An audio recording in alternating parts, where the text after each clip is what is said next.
Good morning. I just saw that Wes is going on the Joe Rogan show. And at this point, anything is liable to happen because Wes could have not mentioned Billy. But how many of us think that he would go on Joe Rogan and not mention Billy Carson? Billy, you should have never threatened him. You should have never threatened him because it seems like the Mark guy doesn't have as many fangs, at least from what their characters that they portray in the media. The West guy Mark doesn't have as much bite because he's bleeping out Billy's name in this video and all these things, maybe to play up the fact that Billy is threatening them with lawsuits. So perhaps that's why he did it, just to like beef it up and like show like, hey, I have to do this. So you ask me why I did this. So I can say it's because Billy's trying to sue me. So I can't mention his name, something like that.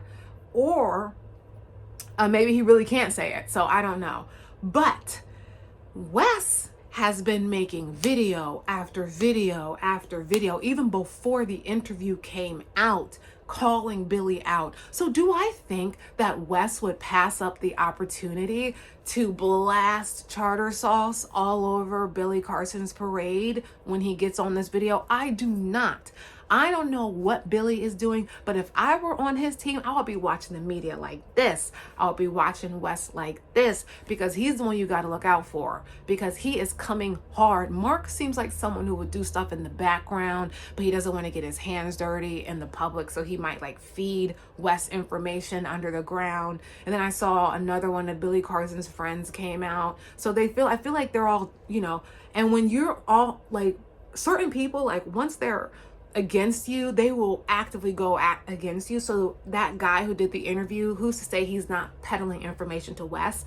And Wes does his research. So I wonder what he's going to say on the Joe Rogan platform.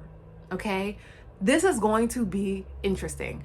Wes platform has doubled in size since this Billy Carson thing. And that's why I'm calling him like David and Goliath, because he was the little man in the game, and Billy Carson was this giant who was threatening him with money, threatening him with all of these different things, and he still stood 10 toes down. And he could be considered Daniel. When the lion was coming to eat him, he was fine, and when they came back, he was still there. Now I might have my Bible stories messed up because I am not I'm just speaking from example here. It's about the example, not the names. The point is, Wes has been put in the position to be the underdog who is taking down a giant. And people are rooting for him because people like those kind of stories. Then there are people who are on Billy's side. I'm not on either one of their sides because I don't know either one of them personally. I'm looking at this 100% objective, or as objectively as I can, because I don't have skin in this game. I don't know these people. Their lives don't impact mine. The point is, though, Wes has a beautiful campaign set up to do something. That Wes clearly has a goal. He has a master plan. He was either picked by something. He was picked by up there. He was picked on the physical. I don't know, but he was picked for something. And it's very clear that he has a goal in mind. What is that end goal, though? I don't know, but he is riding this wave like a true thinker, an innovator. He's giving like prepared. He's giving leader vibes. He's giving masculinity. That's what I'm getting from him. He is taking the bull by the horns and he is getting right down to business. So out of everyone right now, out of like respect wise, I respect Wes the most because he has taken the bull on by the horns and he said, threaten me. I'm going to go on Joe Rogan. Now what? Now silence me. Because now what's going to happen after this interview? His interview got millions of views on Wes's platform. So now with him being on Joe Rogan, what's going to happen next? And at this point, like, this is just like a story of the ages. What is Billy going to do? And because of that 3-hour rant interview, he only has a little bit of space to move because he waited too long. He never, as I saw, apologized to Wes. He apologized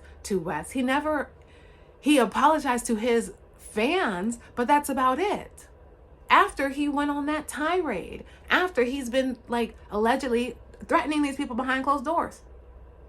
So my thing is, Wes is not cutting any cards, and there are channels who have just popped up out of nowhere that are exposing Billy left and right. Like, there are channels where the only thing they talk about, aside from 2 videos, is Billy Carson. So something is going on. There is definitely a wave, and Billy Carson is the target. Now, for what reason, that remains to be seen. But I think it's important that we all pay attention, because something is going on there. Something's happening.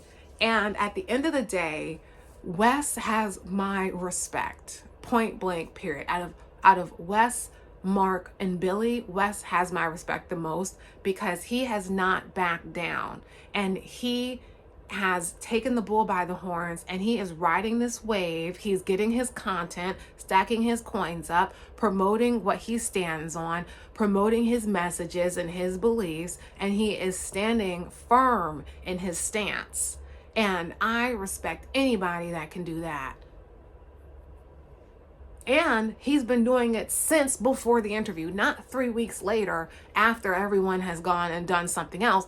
But you know what is interesting, why I think it's coordinated, is because this guy Mark put his interview, his words out right as Wes put his picture with Joe Rogan out. So, like I said before, that makes me believe that they're working together behind the scenes, because since this guy Mark put his content out at the same time that Wes put his Joe Rogan interview out, it got people talking about the stories again. So more people are going to Mark's page, and then people are going to be anticipating and waiting for the Joe Rogan interview. I know I am. I might even have to turn my Joe Rogan notifications on so I can see as soon as it comes out, because this is a coordinated effort. They did not post those 2 things at the same time for no reason. Now, it could be a coincidence, or it could be a text message. This is how we're going to move next. We will see what happens. But what I do know, one thing about it, and 2 things for sure: Billy Carson's team needs to get a different team behind him, because the people that told him that he should go on the internet for 3 hours and rant and threaten people should be fired. All right? They need to be fired, and he needs to do some serious calibrating and hire a new team. He needs to hire a PR rep, because they're coming at him, and he's clearly not prepared for this work, because something's happening. Joe Rogan's in the mix. Oh, it's about to go down. It's about to go down. The only way Billy could save this at this point is if he perhaps tries to connect with Wes, and like they have a talk. But at this point, would Wes even take it? It wouldn't be smart. It wouldn't be advantageous for Wes to interact with Billy again until the Joe Rogan interview drops. So I don't know, but we're going to see what happens. I don't know about you guys, but I'm keeping a close eye on this. Are you guys keeping a close eye on this? Are we in this together? Am I on this boat by myself? I don't know. I don't think so. But let's keep watching and seeing what happens. Bye. Oh, and Wes, if you're watching this, big shout out to you, okay? If you ever see this video, if this ever comes up on your timeline, I have the utmost respect for you. Point blank, period. That's all I have to say. I have so much respect for you. You're doing it. All right. You're doing it right. Whoever you're listening to, you're doing it right. All right.